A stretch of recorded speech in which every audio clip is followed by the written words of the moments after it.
He thought the announcement would crush me. Thanksgiving, the long oak table groaning under turkey, cranberry, and lies. My father, standing tall, glass in hand, smirking as though he was delivering a blessing, not a death sentence. "We're selling Reynolds Logistics. You get nothing." My brother slammed his fist.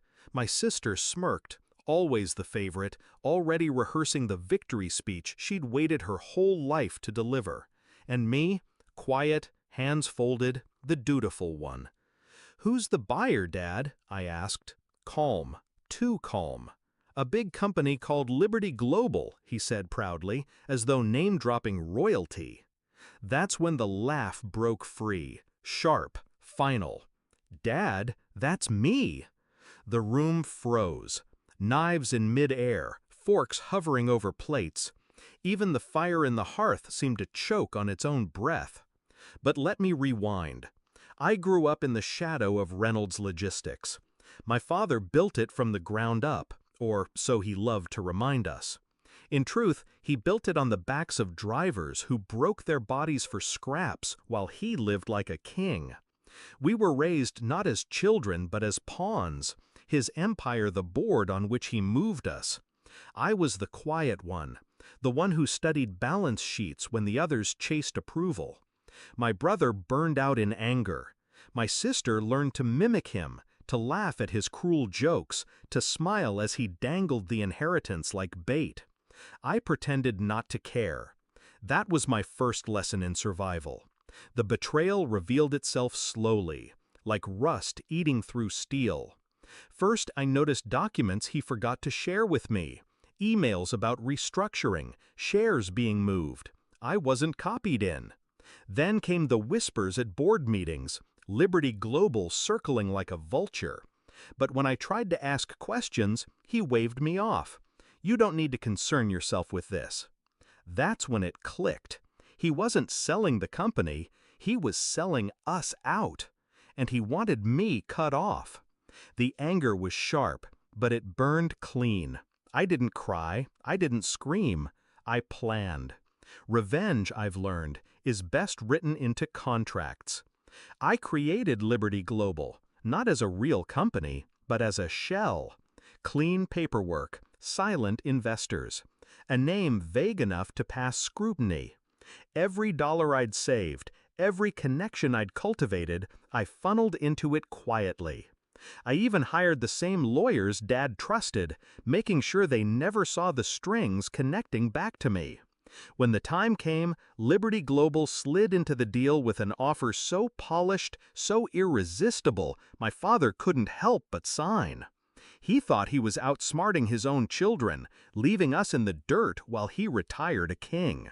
He never thought to ask who was behind the curtain. And I didn't stop there. I tied clauses into the acquisition, non-compete agreements that left him powerless, severance packages that rewarded the employees he'd exploited, contracts that cut my sister's golden parachute to ribbons. My brother, for once, would benefit, not from rage, but from justice. Which brings me back to Thanksgiving. The turkey had gone cold by the time I spoke. "Dad, that's me." His glass trembled. For the first time in my life, I saw it, the crack in his armor. My sister's smirk faltered, lips parting as though she'd misheard. My brother stared at me, confused, then, slowly, smiled. "What are you talking about?" my father barked, but his voice lacked weight. "Liberty Global," I said, leaning forward. "I built it. I own it. You didn't sell Reynolds Logistics to strangers. You sold it to me." Silence. Heavy. Unforgiving. He looked at the contracts in his briefcase like they might rewrite themselves. Realization spread across his face like poison.